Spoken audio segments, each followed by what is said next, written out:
You ask Tiger to solve. This deals with linear equations with one unknown. The final result is x equals -2/3.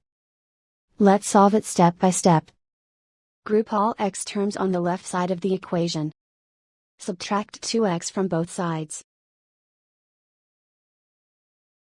Group like terms.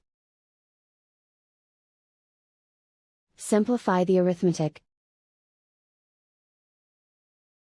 Group like terms. Simplify the arithmetic. Group all constants on the right side of the equation. Add 1 to both sides. Simplify the arithmetic.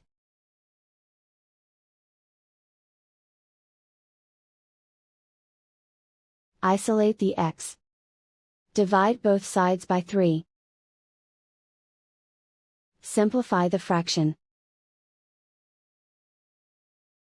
And so the final result is x equals -2/3.